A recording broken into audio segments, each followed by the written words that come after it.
Téngalo abierto, 1 de Pedro 2, vamos a estar viendo ahí los versículos. Y este es un texto, hermano, que si usted lo leyó con atención, se va a dar cuenta de algo bien interesante, que es un texto que sería bastante impopular en nuestra cultura actual, en nuestra sociedad actual. Este texto, querido, es un texto que solamente va a tener sentido para quienes hemos entregado nuestra vida a Jesús. O sea, partamos desde ese presupuesto, desde esa base. Lo que Pedro expone, si tú se lo tratas a un inconverso, no voy a decir que no le va a hacer nada de sentido, porque incluso hay ejemplos en la historia de gente no creyente que le dieron mucho sentido a la resistencia pacífica, a poner la otra mejilla, el ejemplo que nos dio nuestro Señor Jesucristo. El más famoso es Gandhi. Gandhi no era cristiano y su fe no hay que imitarla, pero hay varias cosas de su acción social, política que podríamos también imitar, cosas buenas que él hizo. Y él mismo dice que él se inspiró mucho en el Sermón del Monte, en toda su acción política y social. Y él decía, pucha, si los cristianos vivieran más el Sermón del Monte, hubiesen cambiado el mundo hace rato. Y puede ser, de alguna manera no hace una recriminación. Si es válida o no la podemos discutir, pero es interesante lo que él dice, esta colocación. Pero al margen de las excepciones, tal vez como estas, en general, al inconverso no le hace mucho sentido esto de poner la otra mejilla. Vale decir cuando estábamos en el tema del estallido social. Sí, está bien que sea injusto eso, pero no corresponde responder violencia con violencia. Tenemos que poner la otra mejilla, como que no les va a hacer sentido. O sea, es sin perdón y sin olvido. Entonces, Pedro va a decir, ¿por qué hace sentido resistir y soportar el sufrimiento y la injusticia? ¿Por qué soportar el sufrimiento? Y más encima sufrimiento injusto. Una cosa es que uno se lo merezca, porque a veces pasa que no somos tan buenos cristianos, tan buenos vecinos, tan buenos amigos. Pero ¿por qué soportar el sufrimiento injusto? ¿Por qué somos llamados a esto? Y ustedes saben que eso es así. De hecho, este texto no es un texto aislado. No es una perlita que estaba por ahí como que, uy, Pedro salió con esto nunca antes dicho en la palabra del Señor, sino que hay abundantes textos, sobre todo en el Nuevo Testamento. Y está dentro de un contexto, este texto, el contexto escritural, mucho más amplio en relación a poner la otra mejilla. Pero eso no niega que podemos nosotros hacer acciones legales correspondientes cuando se cometen injusticias. Por si acaso, lo aclaro, aquí lo que Pedro está diciendo no niega que tú vayas, por ejemplo, a hacer una denuncia a un tribunal, que tú vayas a Carabineros y hagas la denuncia correspondiente al juzgado del trabajo, si vive alguna irregularidad laboral, que en ese tiempo no había en el Imperio Romano, esos derechos laborales, digamos. Hoy existen juzgados del trabajo, que hagan su pega más o menos ya es otra cosa, pero de alguna forma hay ciertas instituciones que uno puede acudir a pedir justicia. De hecho, Romanos habla de eso, dice que Pablo dice que el soldado no por nada lleva espada, sino que de alguna forma está haciendo justicia de Dios al poner orden social. Y nosotros podemos acudir a eso como cristianos. Pero bueno, es algo que antes no existía, y ciertamente el contexto de toda la Escritura es muy importante considerar este texto. Así que sí, este texto es perfectamente coherente con ir a los tribunales y hacer una denuncia. Espero que se entienda. Pedro no está negando eso, pero lo que él está hablando es la actitud personal del cristiano frente a la injusticia que personalmente él sufre. Una cosa es perdonar al que asesinó a un hijo o me hizo algún daño, algún delito, algún pecado contra mí, pero otra cosa es que yo también, ok, te perdono, pero voy a ir igual a tribunales y voy a hacer igual las acciones legales correspondientes. O sea, te perdono, pero tengo que hacer lo que corresponde, porque tú eres un peligro y tienes también que vivir las consecuencias de lo que hiciste. O sea, una cosa no quita la otra. Recuerda que el contexto cultural es mucho más amplio. Entonces no toma este texto como aislado. Hay gente que toma este texto, por ejemplo, de Jesús, de poner la otra mejilla y lo aplica a todo contexto de la vida, y eso no es así. O sea, si tú vives una agresión física a tu esposa, a ti tú tienes que ir a Carabineros. Pedro no está negando eso, Jesús tampoco. No está negando nada de eso. Pero sí está hablando de cómo nosotros debemos enfrentar la injusticia como creyentes. Y en ese sentido, ciertamente esto es contracultural. Y más que contracultural, yo diría que es hasta contraintuitivo. Es contrario. Es como lo intuitivo es que si me pegan yo pego. ¿O no es así? Sangre por sangre, insulto por insulto. Me dicen algo, ay, tu mamá, y qué sé yo, y tenemos que responder. Esa es como lo natural, lo intuitivo, pero esto es contraintuitivo. Es como que el ser humano queda como, ¿qué? Así como, ocultando la sorpresa. ¿Qué? ¿Qué me estás pidiendo, Señor? ¿Que ponga la otra mejilla, que soporte la injusticia? Tratando de simular la sorpresa. Entonces, primera de Pedro 2, nosotros vemos, o al menos yo vi 3 motivos, 3 razones por qué soportar la injusticia. ¿Por qué soportarla? 3 razones de por qué soportar con paciencia la injusticia que infringen contra usted o contra mí. Perdón, se me olvidó un pequeño detalle. También todo el contexto escritural, como les decía. Recuerden, Jesús nos enseñaba a poner la otra mejilla, si me golpean una. Cuando un soldado venía, y él tenía esta atribución, podía pedirlo. No sé si derecho o atribución, pero el soldado podía venir y decirme a un ciudadano, toma esta carga y llévamela 1 milla. Y era legal. Tenía usted que llevarla 1 milla. 1 milla la carga del soldado. Y Jesús dice, cuando te pida 1 milla, tú andas 2 con él. ¿Se recuerdan o no? Entonces todo ese contexto es un contexto de opresión. Así, aquí Jesús no está hablando en un contexto campestre, hermoso, bucólico, que la gente del campito son todos amigos y me ayudan. Ya, pues, amigo, te ayudo. ¿Querés 2 millas? Te la llevo. No es el contexto. Es un contexto de gente oprimida bajo un imperio. Muy cruel, muy violento y muy militarizado. O sea, para ellos los militares, por así decirlo, en la calle, no era la excepción. Era la regla. Era todos los días. Y en ese contexto Jesús dice, lleva la 2ª milla. Si te golpean 1 mejilla, ponle la otra.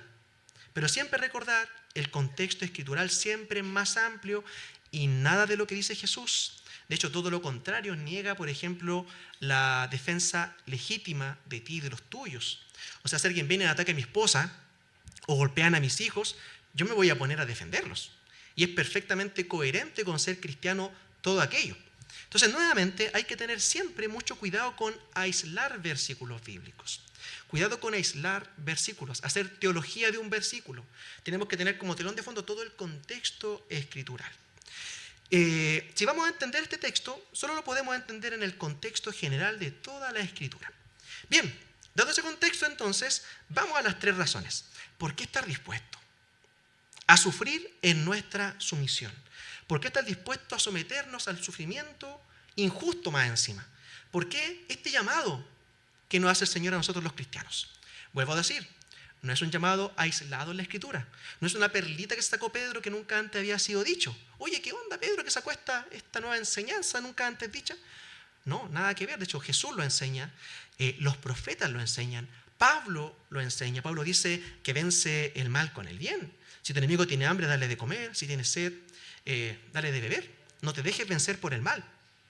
Uno ve constantemente también la vida de los apóstoles en el libro de los Hechos, cómo ellos reaccionaban frente a la persecución, frente a la opresión. O sea, hay abundantes textos que grafican todo lo que Pedro está diciendo.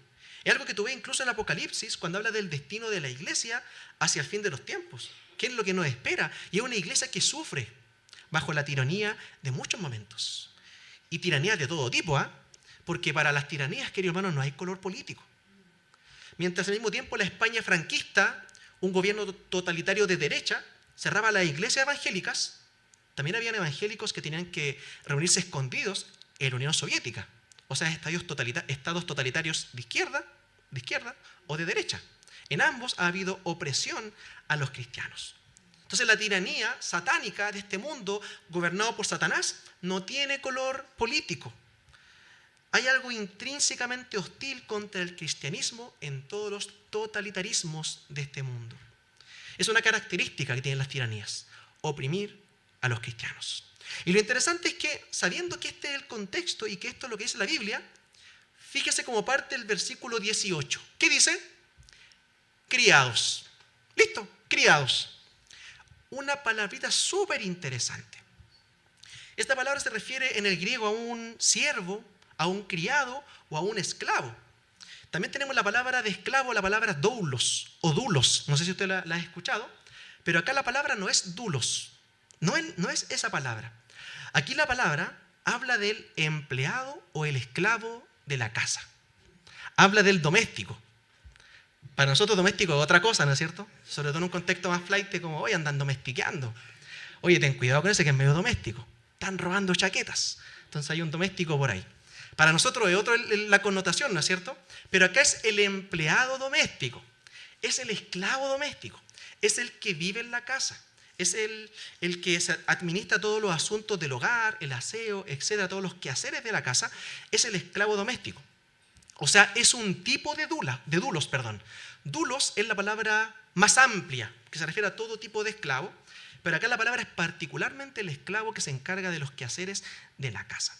Y eso es súper interesante, porque hay un pequeño detalle en el Imperio Romano. Ustedes saben que el tema de los derechos en el Código Romano, todas las carreras de derecho se basan primeramente en el Código Romano para estudiar luego derecho.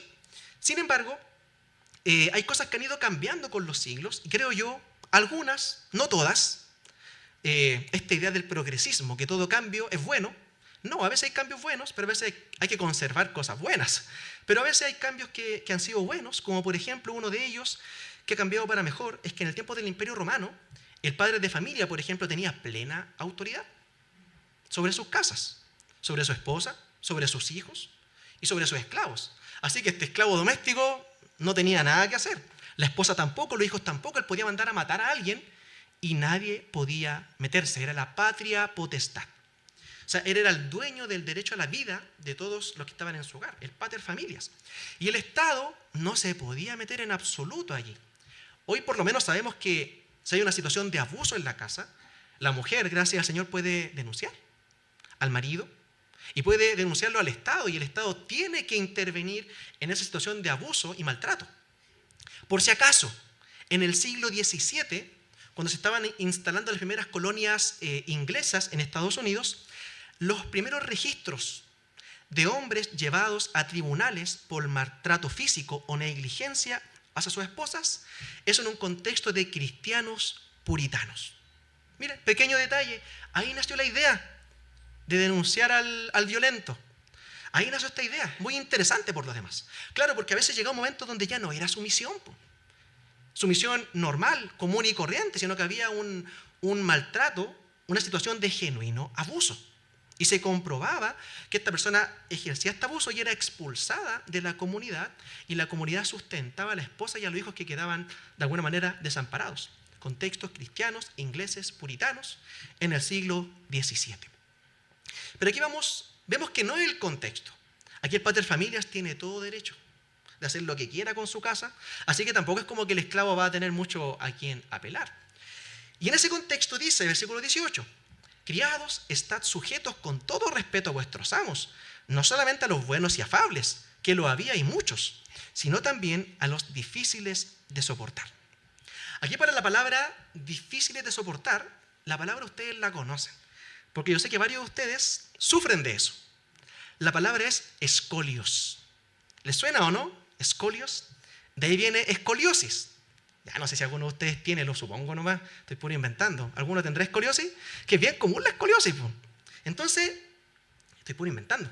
Entonces, cuando la columna está chueca, está tortuosa, está torcida, esa es la palabra. Estos hombres que son tortuosos, que están torcidos, que son malignos. Y dice que aquellos que son tortuosos, que son dolorosos, que son como una escoliosis. Entonces, esto que está hablando aquí es de los insoportables, aquellos que son difíciles, porque son caprichosos. No porque una cosa es ser severo, una cosa es ser exigente, y otra cosa es ser caprichoso. Cuando hay una tiranía incluso. Y en ese contexto, Pedro da esta instrucción. Y no solo una instrucción, sino que da razones para esta instrucción. Y yo quiero que ustedes me acompañen a ver estas tres razones de la siguiente manera. Primero, la número 1, que es básica, fundamental, y que apela a nuestro egocentrismo. O de hecho, no apela, sino que lo destruye, lo pisotea. Luego viene una segunda razón, que es una invitación a seguir, a imitar el ejemplo de Cristo. Pero la tercera razón es como que junta las otras dos y le da un sentido completo a todo lo que está diciendo el apóstol Pedro. ¿Y sabe qué es? Es todo lo que Cristo logró con su sumisión frente a la injusticia. Entonces, estos tres motivos que nos da Pedro son para que nosotros entendamos, hermano, que no es sin razón, no es sin motivo. Un detalle importante con relación a la esclavitud es que cuando nosotros vemos aquí, criados, estad sujetos con todo respeto a vuestros amos. O sea, ¿qué tenemos acá? Tenemos un contexto de esclavitud. Uno puede decir, nosotros no. Yo diría que quizás no es tan así. Y quiero ser claro con esto. La esclavitud no es el diseño de Dios. Dios nunca creó esclavos. La esclavitud surgió en la antigüedad por causa de la opresión de ciertos grupos contra otros. Y la esclavitud en la antigüedad fue la manera en la que se levantaron todos los imperios. No hubo civilización que haya sido gloriosa o enriquecida que no haya sido sobre las espaldas de los esclavos. La honrosa excepción de la antigüedad, los hebreos. Que digamos las cosas como son, una gran civilización no fueron. De hecho, el Señor se los dice, yo no los escogí porque eran muy bonitos, porque eran los más bacanes o los más inteligentes. No, lo elegí por el puro afecto de mi voluntad. Pero por lo general, los hebreos eran libres, no tenían esclavitud. Había prohibición de esclavizar a los hermanos. Había leyes muy severas y una de las principales causas de la esclavitud, hasta el día de hoy diría yo, ¿cuál cree usted que es? La deuda. ¿Sabía usted eso? Por eso es que es terrible la deuda. Es terrible. Por eso es que hay que evitarla. Y un Estado justo, un Estado correcto, en vez de proporcionar más deuda, debería ayudar a que la gente se endeude menos. O sea, ¿me cachan o no? ¿Por qué me molesta tanto el CAE? Que un cabrito de 18 años endeudado 20, 30 años para poder estudiar. O sea, un Estado proporcionando deuda. Antes estaba el crédito Corfo y habían otros créditos anteriores. O sea, cosas terribles. Pero ¿qué decía la ley de Moisés? Cada 7 años se perdonan todas las deudas. ¿No les parece maravilloso eso? Oh. Nadie se podía endeudar más de 7 años. Ya, la casa, máximo 7 años. Buena, súper rápido. Los estudios, máximo 7 años. Pero lo interesante es que nosotros vemos que se produce también en el contexto hebreo mucha deuda. Y se genera esclavitud contra la voluntad de Dios. Entonces, un pecado que cometió Israel. Hubo personas que se endeudaron al punto de que terminaron esclavizadas. Y es muy interesante que la Biblia responsabiliza a ambos. Por un lado, el que se endeudó y cayó en esclavitud, y también el que se aprovechó de la situación y tomó a su hermano como esclavo. Porque muchas veces la deuda no era por cosas banales, sino que era por sandalias, por comida. Se endeudaban para poder subsistir. Y cuando eso ocurría, los profetas hablaban a los ricos y opresores porque ellos oprimían a través de la usura, a través de los intereses altos. O sea, una forma de oprimir muy antigua, la deuda. Y hasta el día de hoy permanece. ¿Quién de ustedes, excepción, no tiene ninguna deuda? Yo creo que el que no trabaja nomás. Y la hermana Pilar, porque ella le ha visto todas las cosas a mano ahí, no, nada de tarjeta. Ella ahorra 12 meses para comprarse algo después de que lo ahorra. Nosotros lo contrario, ya 12 cuotas. No se siente 10 luquitas. Y después son hasta 10 luquitas que se van sumando. Entonces, vemos en la palabra un rechazo a la esclavitud. Porque la esclavitud atenta contra la dignidad del ser humano. Porque somos imagen y semejanza de Dios. Y tenemos que disfrutar de la libertad que Él nos dio para trabajar y disfrutar del fruto de nuestro trabajo. Entonces un esclavo trabajaba, pero otro disfrutaba el fruto de su trabajo. Sin embargo, aquí vemos la gracia común, que Dios igual le da algo de luz a las naciones, y es bien interesante eso, porque la esclavitud fue muy severa. Si usted ve los contextos egipcios, asirios, babilonios, terribles. Pero cuando llega usted con los romanos, como que no es tan terrible la esclavitud. ¿Sabía usted que 1/3 de la población era esclava? 1/3 de la población del imperio eran esclavos. Entonces, evidentemente era insoportable para cualquier civilización vivir de esta forma tan contraria al diseño hecho por Dios. Entonces, la gracia común, Dios permitió o iluminó a estos paganos, y la institución de la esclavitud en el imperio romano tenía ciertas concesiones distintas a la esclavitud que nosotros nos imaginamos, que era muy, muy severa, muy dura, muy opresiva. Por ejemplo, en el tiempo romano, alguien se podía ofrecer voluntariamente para ser esclavo. Un esclavo podía recibir dinero, podía ahorrar, podía guardarlo, ahorrarlo. Entonces mucha gente se sometía voluntariamente, porque decía, chuta, estoy sin pega, no tengo casa, mejor me hago esclavo, po. 10, 20, 30 años, así tengo casa y tengo comida asegurada. Y además puedo tener uno que otro ahorrito para poder irlo juntando y después de 20 o 30 años poder comprar mi libertad y hacerme libre. Y no solamente eso, sino que si uno tenía suficientes ahorros, podía incluso comprar la ciudadanía romana con todos los derechos del ciudadano. O sea, la esclavitud en el Imperio Romano era bastante distinta a lo que uno puede imaginar. Entonces, viendo cómo es la esclavitud en el Imperio Romano, yo creo que es muy parecido a nuestros trabajos asalariados de hoy en día, en cierto sentido. Y de hecho el comentarista lo dice que sí, se puede hacer un paralelo entre la esclavitud romana y los actuales empleados en algún ministerio público, en una fábrica, en una empresa, etc. Es muy parecida el tipo de vida que ellos tenían. Dice, estad sujetos con todo respeto a vuestros amos, no solamente a los buenos y afables, sino también a los difíciles de soportar. ¿Por qué, Pedro? Primer ¿por qué? Versículo 19. Porque esto merece aprobación. Si alguno a causa de la conciencia delante de Dios sufre molestias padeciendo injustamente, pues ¿qué gloria es si pecando sois abofetados y lo soportáis? Obvio, po. Si maltratan por hacer el mal, ¿qué queréis, que te aplaudan? Obviamente, pues ¿qué mérito tiene eso? Mas si haciendo lo bueno sufrís y lo soportáis, esto ciertamente es aprobado delante de Dios. Entonces el primer motivo es porque esto es aprobado. Aprobado delante de Dios. La primera razón para poder soportar el sufrimiento injusto es porque esto le agrada al Señor. Mire qué bonito eso. Le agrada al Señor. Y lo repito, aquí el contexto no es que tengo que defender a mi familia. No, soy yo. Soy yo, mi dignidad, me siento ofendido. ¿Han escuchado eso? Me siento indignado. Tiene que ver con eso, con poner la otra mejilla. Viene el soldado del imperio opresor y me dice que camine una milla, y yo le digo, voy a caminar la segunda. Se refiere a eso, porque esto es aprobado, esto le agrada al Señor. Cuando dice que esto merece aprobación, o en el versículo 20 al final dice que esto es aprobado por Dios, es interesante la palabra, porque la palabra griega es charis. ¿Qué es charis? Lo que hemos estado en la EBT. Es gracia. Esto es gracia para Dios. Es heavy eso, porque para Dios es gracia.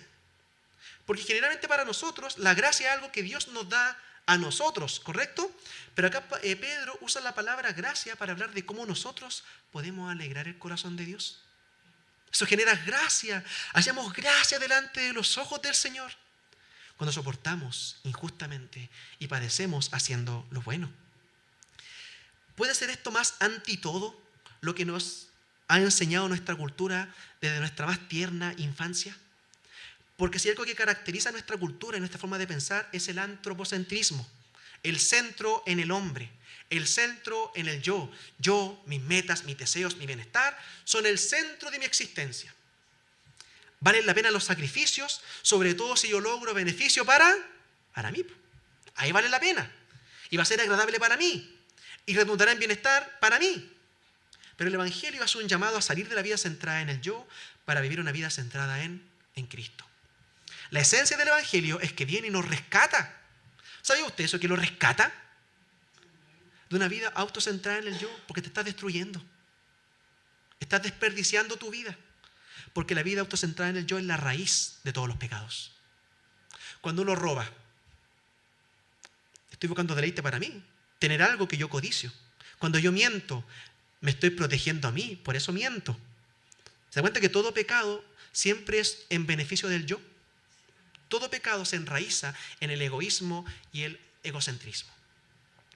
Todo pecado se origina en el amar el yo, por sobre amar a Dios y al prójimo como a uno mismo. Por eso Agustín de Hipona, él dice que la raíz del pecado son los amores desordenados. Buena frase, los amores desordenados.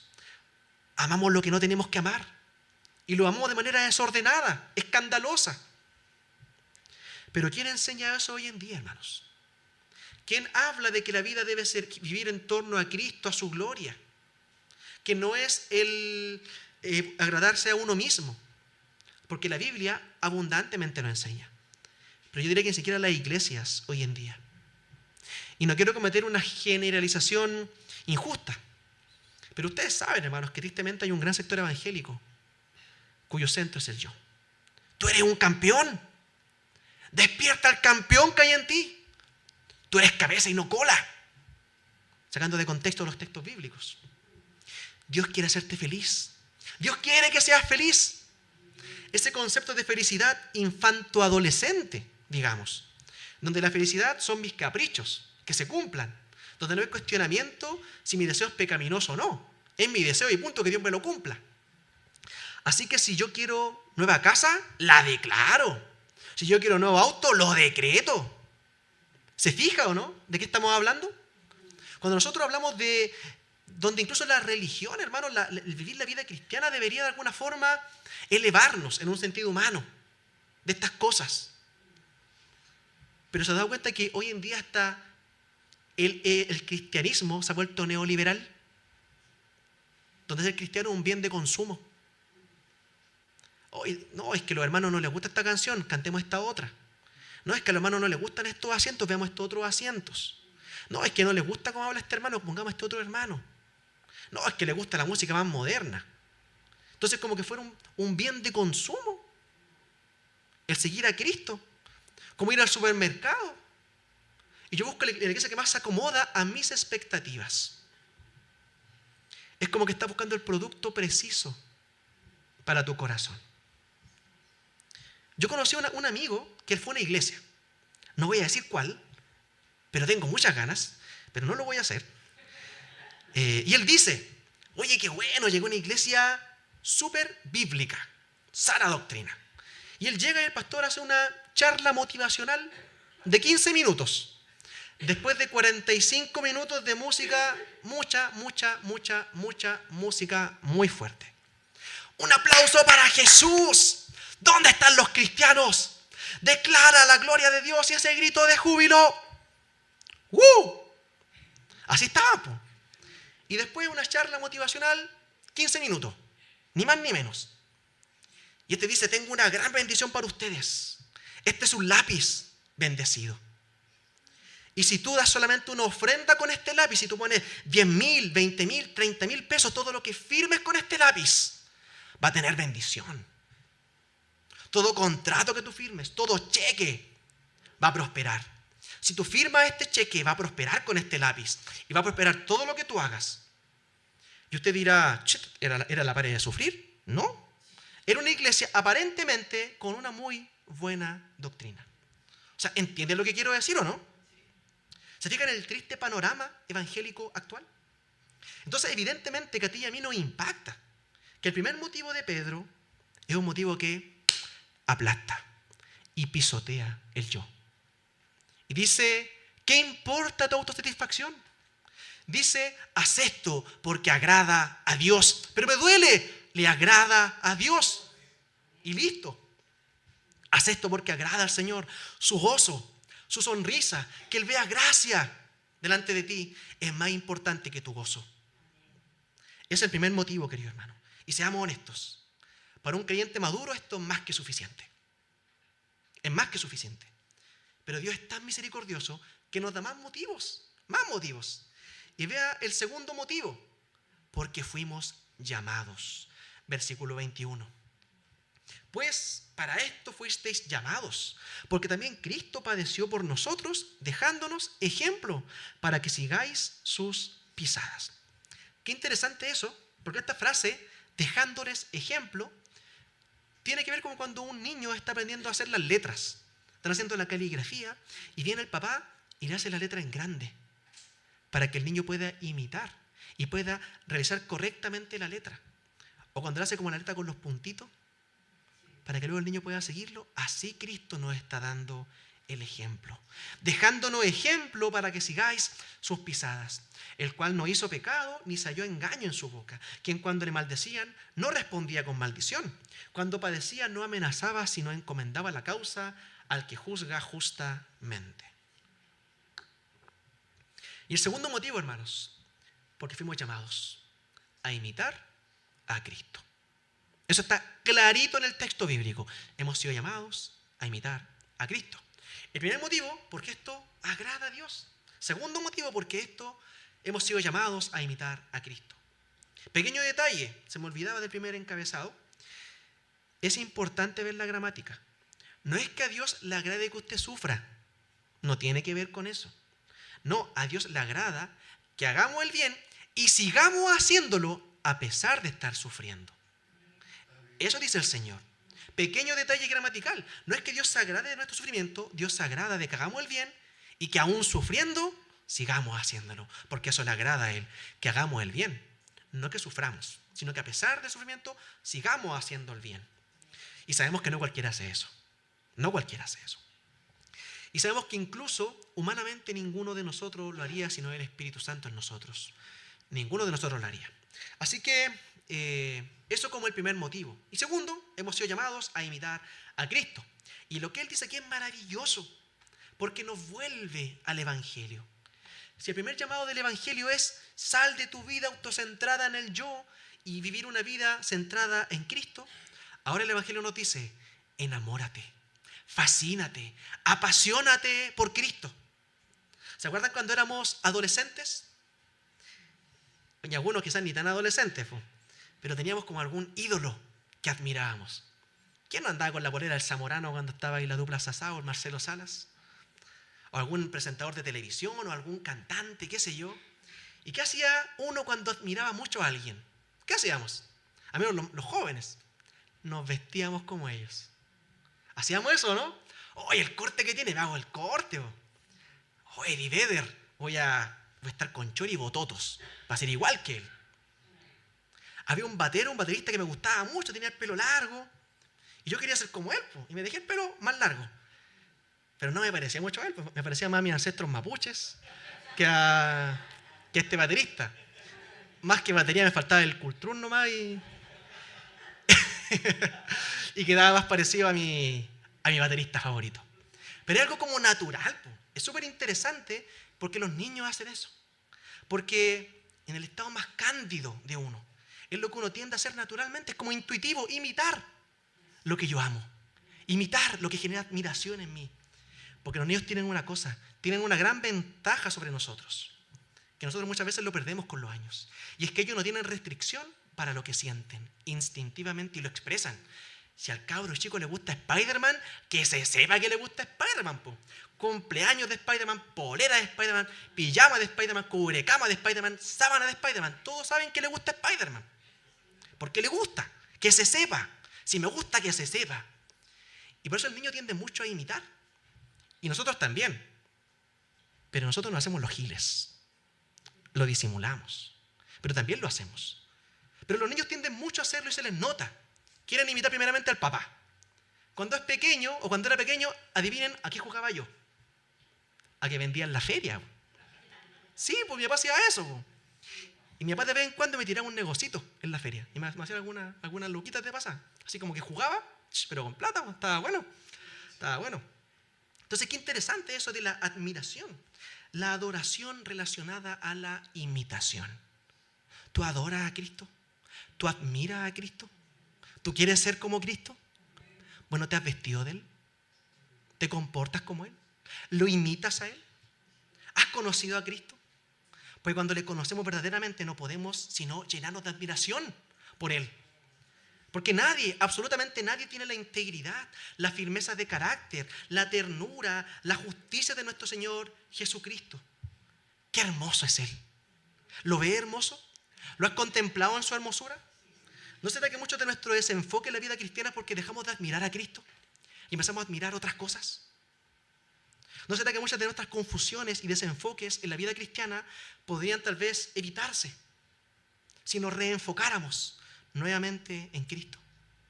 Tal vez leyendo los evangelios. Y va a ser un hombre firme, de convicciones muy claras.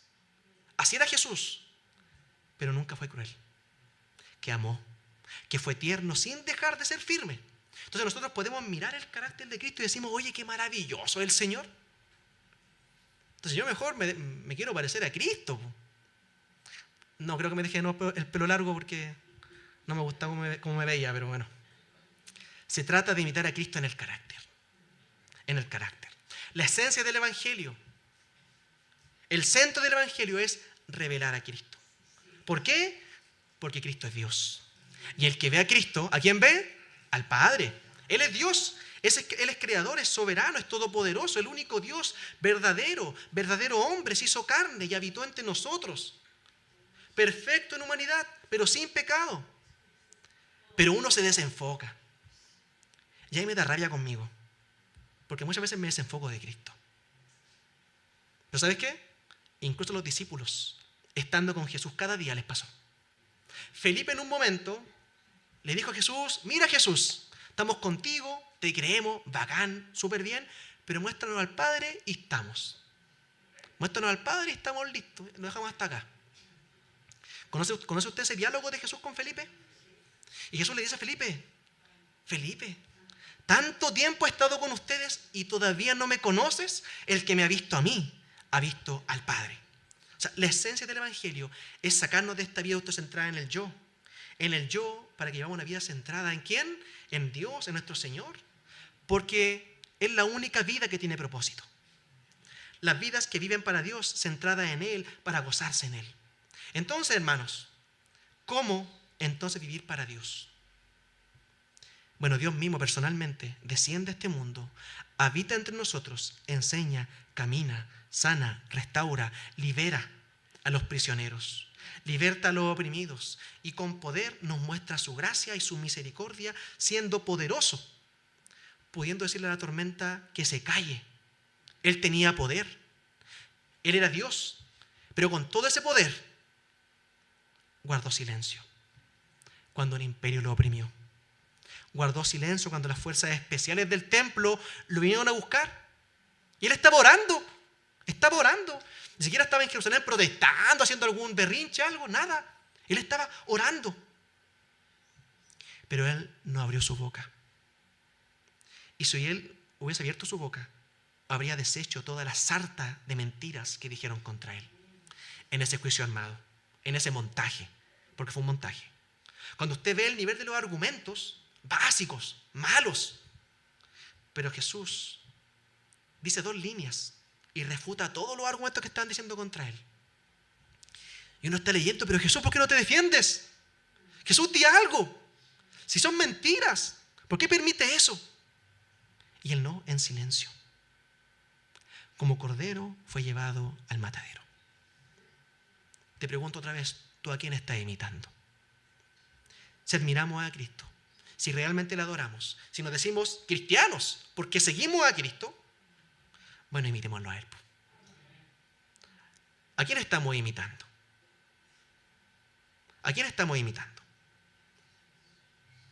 Y aquí no se trata de decir que estamos imitando a gente mala, necesariamente, pero tal vez estamos imitando a quien no tenemos que imitar. Cualquier persona. Cualquier persona. Si la comparamos con Cristo, penca.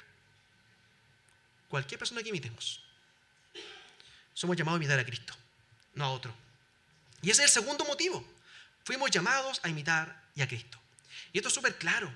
Jesús nunca, hermano, Él nunca vendió la pomada. Y ustedes lo saben. Yo sé que ustedes lo saben. Solamente lo estoy recordando. Jesús dijo, o no dijo, mejor dicho: síganme y todo va a estar bien. Si vienen conmigo, nadie les va a hacer nada. Va a ir todo súper bien, vamos a prosperar. Esa casa te la doy. ¿Quería otra? Te la doy. En la playa te la doy. Va a salir todo bien. Vas a tener bienestar y seremos todos felices para siempre. Él no dice eso. El que quiere venir en pos de mí, tome su cruz y sígame. Jesús no vendió ninguna pomada. En un momento, su llamado es tan claro, es tan radical, que la palabra dice: y desde ese día dejaron de seguirle muchos. Es heavy eso, ¿no? Es como si Jesús fuera pastor. Oye, Jesús no está empatando a la gente. En esta idea neoliberal de consumo. Oye, Jesús se va a la gente. Baja un poquito el mensaje, pues. La idea es que la gente llegue, pues, no que se vaya. Y usted la espanta, Pastor Jesús. Porque claro, Él con eso los espantó. Los espanta. Si ustedes están dispuestos o no están dispuestos a comer mi carne y a beber mi sangre, a seguir mi ejemplo, a imitarme en el sufrimiento, no son dignos de mí. Mejor devuélvanse a sus casas. Y lo que hicieron muchos fue exactamente eso. Agarraron sus cosas y se fueron para sus casas. tal vez la decisión más honesta que tomaron en sus vidas. Y somos convocados por el Evangelio al mismo nivel de honestidad. Porque el llamado de Jesús es radical. Jesús no vende ninguna pomada. ¿Vamos a imitar a los que responden violencia con violencia? ¿Que cuando insultan responden con insulto? ¿O imitaremos al que cuando lo insultaron no respondió con insulto? Cuando lo maltrataron no respondió con violencia. Y aquí es donde hay un principio, hermano. Un principio moral, filosófico profundo, muy elemental. Pero no por eso simple. Muy elemental. El mal nunca se frena con más mal. Nunca. El mal solo se detiene con el bien. Ahora, ¿qué pasa cuando el malo, el malvado es opresivo? Eso significa que solamente hay una forma de imponer el bien frente a ese mal. ¿Sabes cuál es? Estar dispuesto al autosacrificio. No hay otra forma. Y Cristo lo entendió muy bien. Porque usted que sufre, usted ha sufrido, ¿cierto? ¿Le digo algo pesado? Usted no es inocente. Usted no es inocente. El único inocente delante de Dios, santo, puro, justo, sin mancha, es Cristo. Y Él sufrió la opresión del poder del imperio de su época. Y siendo oprimido, golpeado, injustamente tratado en un tribunal donde le armaron un montaje, Él guardó silencio. ¿Sabes por qué? Porque Él sabía que solamente se puede vencer el mal con el bien. Y la única forma de destruir a este imperio de maldad y muerte, el pecado, la muerte, Satanás, es entrando en el corazón de la injusticia y explotarlo desde adentro. Y lo que Él hizo fue entrar en el corazón de la injusticia, derramar su sangre inocente, y el imperio del mal, hablo del pecado y de la muerte, fue destruido para siempre. Y todos estos emperadores romanos, figuras históricas con las cuales de algunos nos acordamos, ¿no? Hay varios emperadores bien conocidos, algún nombre que otro, pero todos giran en torno a un personaje central que es Cristo. Oye, ¿de cuándo es este emperador? No, mira, este es de antes de Cristo. Oye, ¿de cuándo es este otro emperador? No, mira, este es el año 200, siglo segundo después de Cristo. O sea, ¿quién es el centro? Cristo. Sin violencia, partió la historia en dos. Transformó la realidad. ¿Y qué estoy haciendo hoy yo como hijo de Él? ¿Siendo parte de esa nueva realidad? ¿O siendo parte de esa vieja realidad de la injusticia? Y Dios ahora está creando, se está consumando esta nueva realidad. Tercer motivo, porque tal vez los dos son muy espirituales, lo que dije, muy abstractos. Pero el tercero es muy heavy. Como decía, el tercero como que le da sentido a todo lo demás. La tercera razón por la cual estar dispuesto a sufrir frente a la injusticia, ya lo vimos. Lo primero, porque agrada a Dios. Y en segundo lugar, fuimos llamados a imitar a Cristo. Y en tercer lugar, porque así fue que Cristo trajo una nueva realidad. Así Cristo trajo una nueva realidad.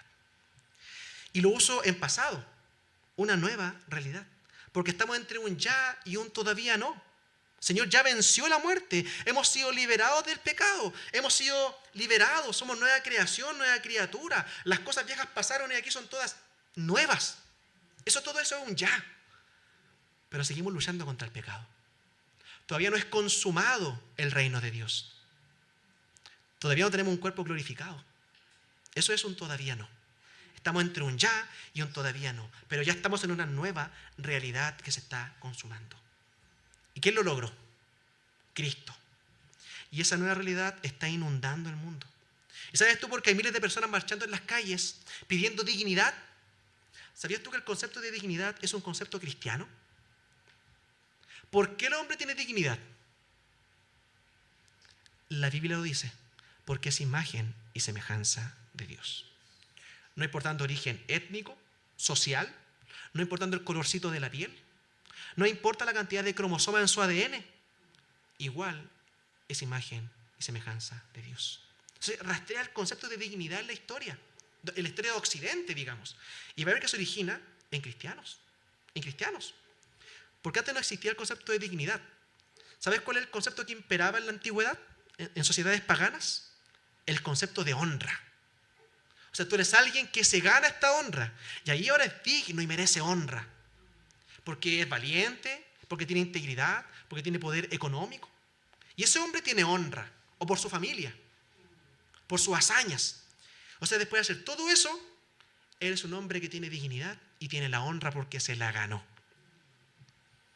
Pero la idea de dignidad universal, incondicional, por el simple hecho de ser humano, es cristiana. Es un hecho que hoy en día hay gente que exige derechos, dignidad, una vida digna, es justamente porque hace mucho tiempo gente oprimida en un imperio enseñó que el hombre es imagen y semejanza de Dios y merece una vida digna. Y ese grupo de personas, ¿sabes quiénes fueron? Fueron aquellos que fueron devorados por fieras en el circo romano. Aquellos maltratados, perseguidos, que no respondían insulto con insulto. Fueron aquellos que cuando eran violentados soportaron en silencio. Y cuando fueron condenados a morir, iban cantando y orando al Señor. Hasta que el imperio no pudo más. Y un día se levantó Constantino, que muy cristiano no era. La mamá era cristiana, pero él no. Pero él vino e hizo, como buen político, él dijo, oye, los cristianos, si seguimos con esta matanza, nos vamos a quedar sin ciudadanos, po. Si un gran porcentaje de la población es cristiana y los estamos matando. ¿Qué daño no han hecho ellos? Han cuidado a los enfermos, es gente preocupada por las personas que nosotros votamos a los basurales. ¿Qué daño han hecho ellos? De hecho, todo lo contrario. Por lo menos Constantino se dio cuenta de esto. ¿Se dan cuenta de lo que quiero decir o no? El soportar la injusticia puede traer una nueva realidad. Porque el mal no se frena con más mal. El mal solo se frena y se detiene con el bien. Suena bonito, pero hay que vivirlo. Hay que vivirlo. En el día a día, cuando manejamos, ¿cómo son manejando? Yo soy enojón manejando. Hay que demostrarlo. Cuando ves en el trabajo, tal vez hacemos las cosas bien y nos tienen quizás envidia, porque quizás nos está yendo mejor. O a veces que por el simple hecho de ser cristianos la gente nos puede aborrecer. Bueno, hay que vivirlo, porque es bonito decirlo. Es súper bonito decirlo. ¿Quiere ir a servir? ¿Quiere mostrar el amor, la compasión de Cristo? Recuerda, es como Cristo. Hazlo, pero como Cristo. Imitándolo, sabiendo que así podemos traer la nueva realidad de la nueva creación que vino a nuestra vida y vino a este mundo. Porque ve lo que dice el versículo 24 y 25. Quien llevó él mismo nuestros pecados en su cuerpo sobre el madero. Él mismo en su cuerpo, hermano. Su cuerpo dilacerado, su cuerpo castigado. Fue lleno de latigazos por el imperio opresor. En su cuerpo él llevó nuestros pecados. ¿Usted cree eso? Fue un hombre injustamente oprimido y asesinado por un imperio. Y así se logró nuestra libertad. Así Él nos dio perdón. Y pagó por todos tus pecados y por los míos. Ni uno ni otro. Él es único. Nadie se compara a Él. Para que nosotros, estando muertos a los pecados, vivamos a la justicia, por cuya herida fuisteis sanados. Aquí está citando a Isaías. Pedro hablando directamente de cómo nosotros tenemos salvación ahora.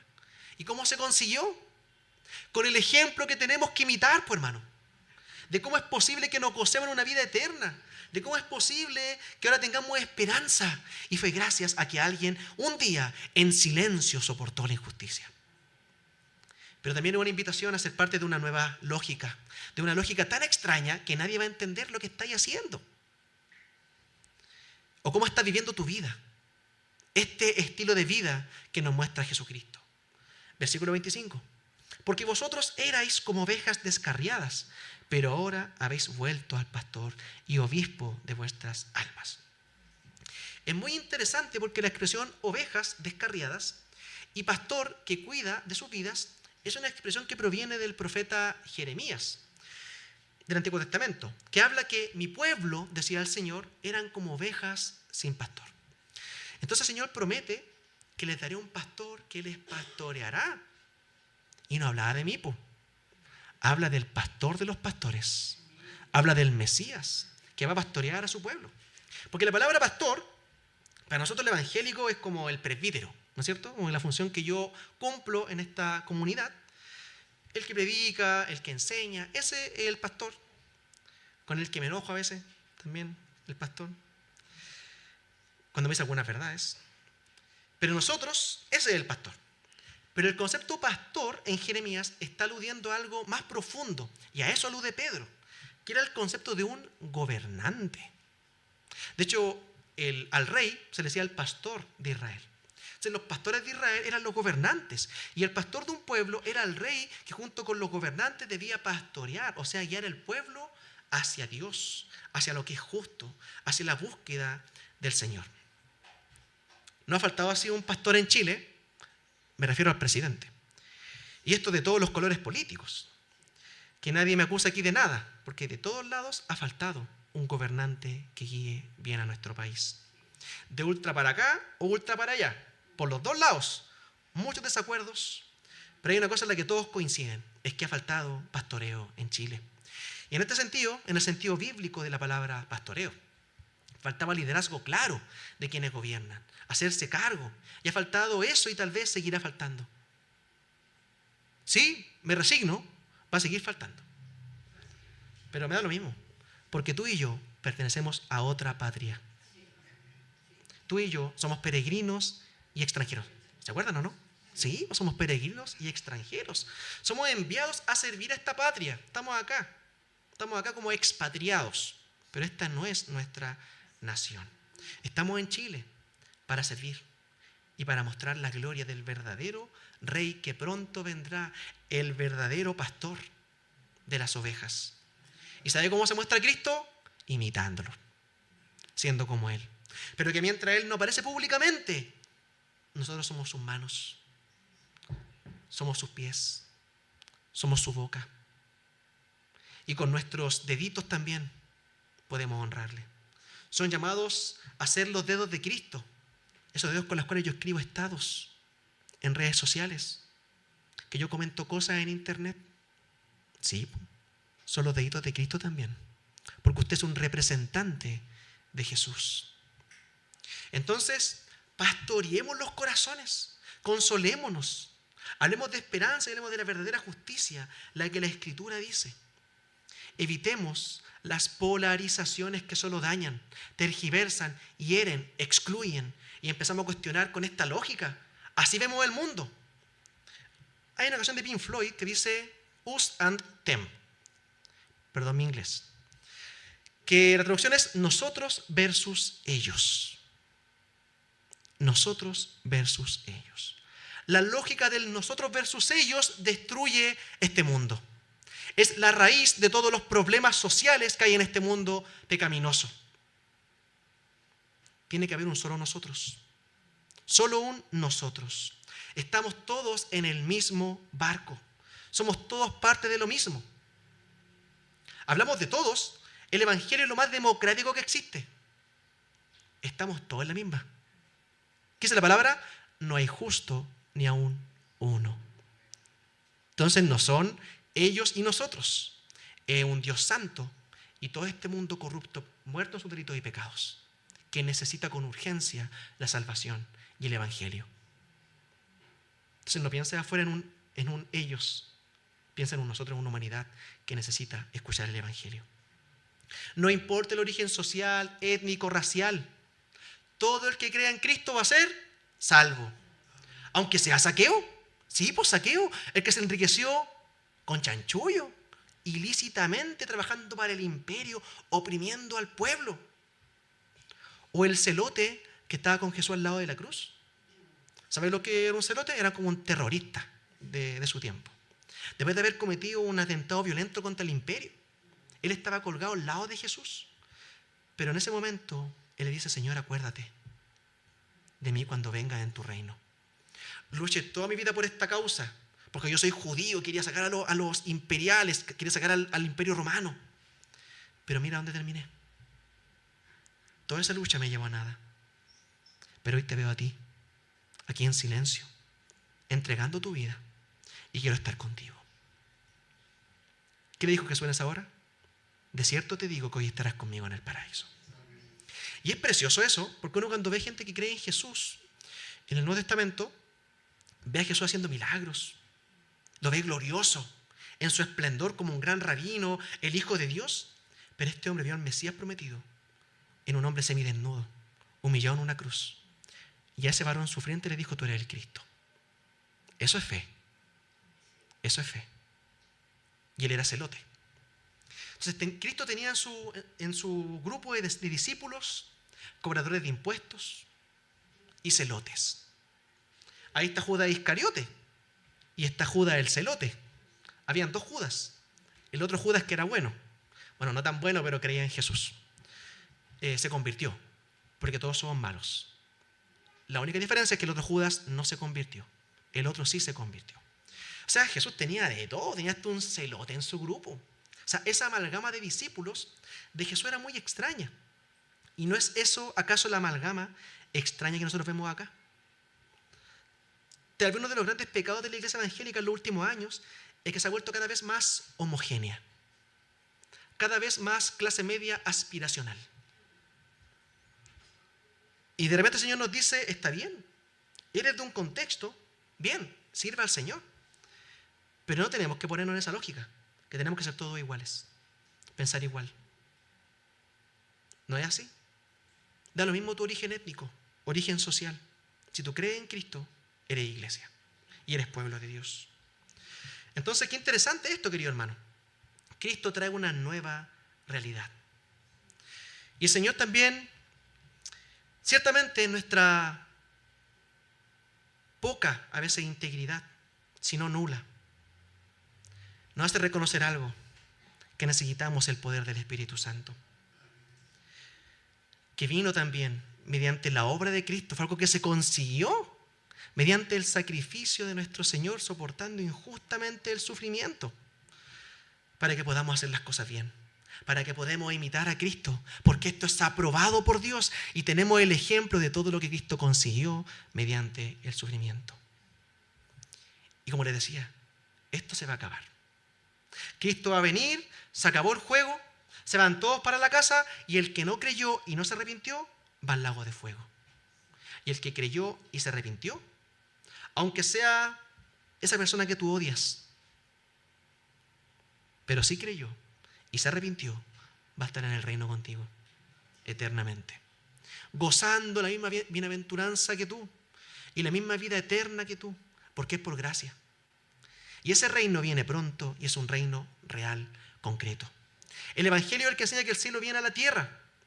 Es el reino que enseña eso. Es Cristo el que enseña eso. Entonces ese dualismo, hermano, de que cuando nos morimos somos libertados del cuerpo y somos un alma que se libera del cuerpo y se va al cielo, es puro paganismo platónico. No es bíblico. Nosotros resucitaremos por Jesús a través de su muerte, porque cuando Él fue al madero, Él no solo murió, sino que en su cuerpo Él eliminó, destruyó la antigua creación. Y Él resucitó al tercer día.